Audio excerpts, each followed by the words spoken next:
This led directly to the rise of humanism. Humanism is the teaching that there is no God, so we must be God. We make the rules.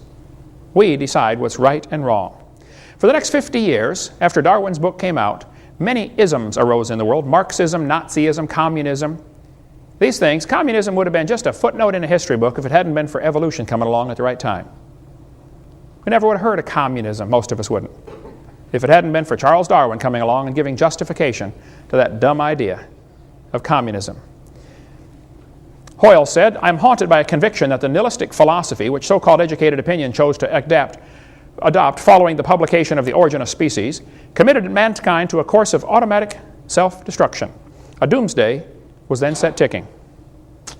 I agree, Fred. Once you start believing there's no God and we're in charge, then we're in trouble. There was a Russian atheist astronomer came to America one time, and he spoke at one of the universities, and he said, "Now folks, either there is a God or there isn't." I thought, boy, this guy's brilliant.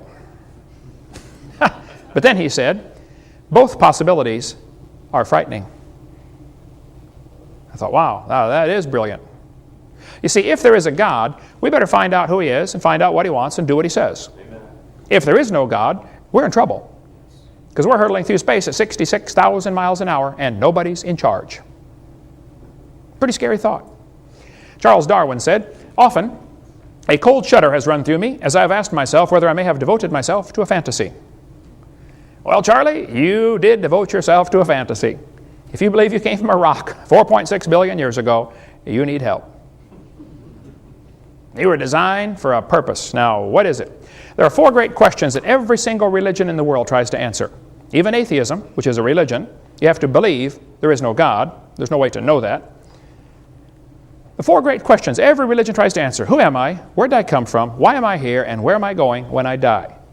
The way you answer these questions depends upon how you view the world.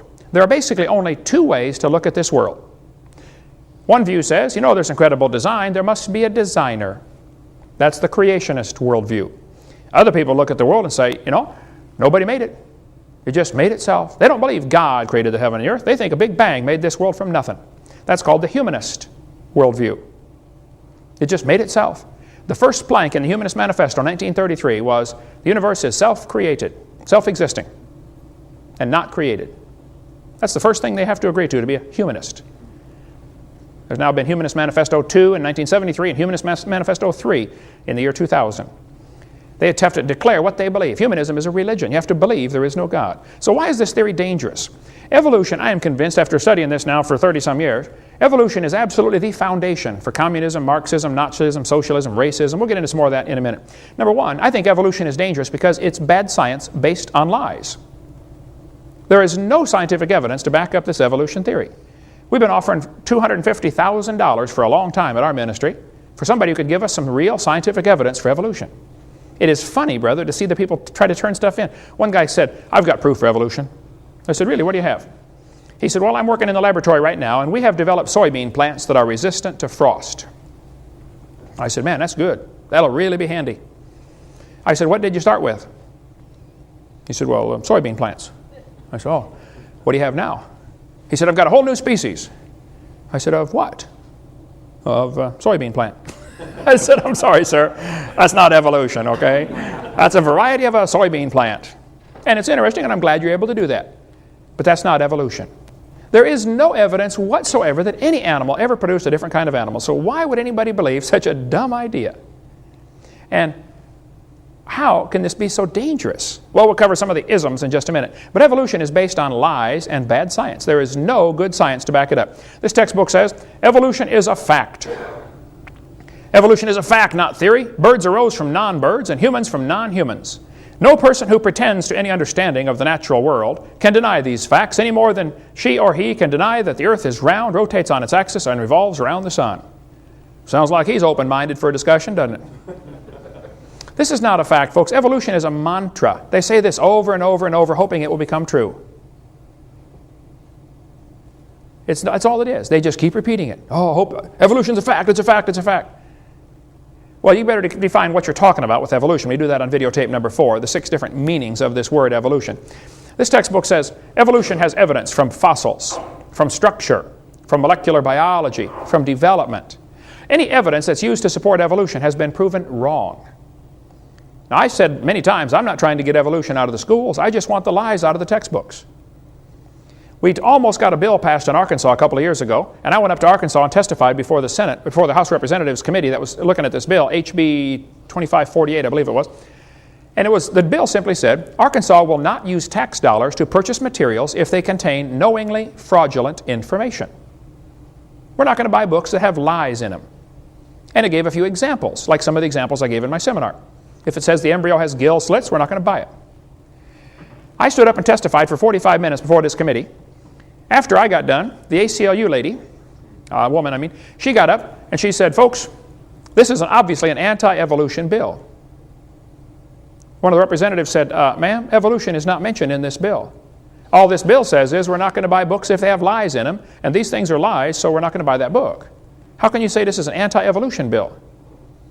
And she said, everything mentioned in this bill is used to support the evolution theory. And the guy said, well, ma'am, is it true that these things mentioned here are false? She said, well, yes, but obviously this is an anti-evolution bill. She knew full well, if you took all the lies out of the textbooks, there would be nothing left to support the evolution theory. I was in a debate one time at University of West Florida, and the professor got up and he said, now, Mr. Hoven, you're claiming all these things are lies, and you're right. All these things have been proven wrong, but, he said, I got a question for you. You told us we got to take all this stuff out of the book. What are you going to replace it with? I said, folks, what he's trying to not say is, we want the kids to believe in evolution. We have to give them some evidence, and all we have are these lies, and you want to take these out of the book, so you better find some more evidence for my theory. I said, sir, if you don't have any evidence for your theory, I'm sorry. Maybe you ought to consider getting a new theory. I could suggest one for you, if you'd like. He did not like. He don't want to hear about it, okay? All they have to support their theory are things that have been proven wrong many, many years ago. Here's some of the lies we covered in the first how many hours of this seminar so far. I'll just review them very, very quickly. The Colorado River was not formed slowly. The Grand Canyon did not slowly form by the Colorado River running through it. Okay? The geologic column does not portray Earth's history. It does not even exist anywhere in the world. Rocks do not date the fossils. The fossils do not date the rocks. It is based on circular reasoning. We cover that on videotape number 4. There are no index fossils. There's no such thing as an index fossil. The layers are not different ages. Petrified trees connecting them all prove the layers all formed at the same time. We cover that on video number 4. Plants and animals are not related to each other. They have the same designer, but not the same uncle and grandpa. Change in species is not the real meaning of the word evolution. That's not really what they mean. There's a whole lot more to that. We covered that on video 4. Natural selection does not cause any evolution. Natural selection selects. It doesn't create a thing. We believe in natural selection.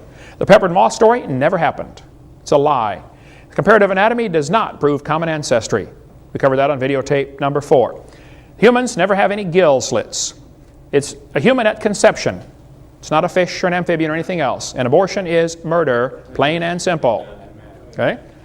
The appendix is not vestigial. You do need your appendix. The whale does not have a vestigial pelvis. That is a lie. The human tailbone is not vestigial. If you think it is, I'll pay to have yours removed. Dinosaurs did not live millions of years ago. Man did not evolve from animals or cavemen. The Big Bang is a big dud. It didn't happen. The horse series in your textbooks is a lie, proven wrong 50 years ago. Life cannot evolve from non-living matter like the textbook says. The law does not ban teaching creation science like some people want you to think. It's perfectly fine to teach creation science in the public schools. We'll get into more of that later. Smaller is not simpler. A little paramecium is more complex than a space shuttle. Smaller is not simpler. Smaller is more complex. But birds did not come from dinosaurs. Talk about a dumb idea. The eye did not arise by slow changes over billions of years. The first bird did not hatch from a reptile egg, like Goldschmidt said. The trees of life in the textbooks are pure imagination. They didn't happen, folks. They drew it on paper, and that's as far as it goes. It didn't happen in reality.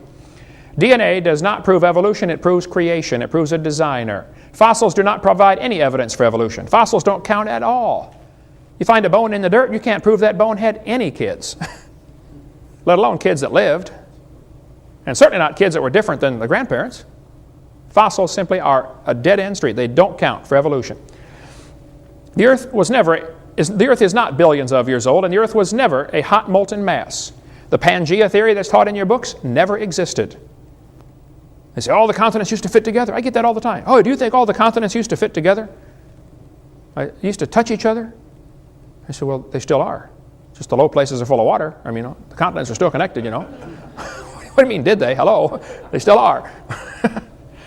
Animals and plants are designed, not adapted to their environments. There are no simple living organisms. Life did not arise 3.5 billion years ago like the textbook says. The sun did not form before the earth like the textbook says. Scientists have not made life in the laboratory. Snakes do not have vestigial legs. The earth never had an oxygen-free atmosphere like the textbook says. No animal is related to any other kind of animal. DNA is more than just chemicals. It carries information. Mutations do not improve the species. Similar bone structure does not prove a common ancestor. It proves a common designer.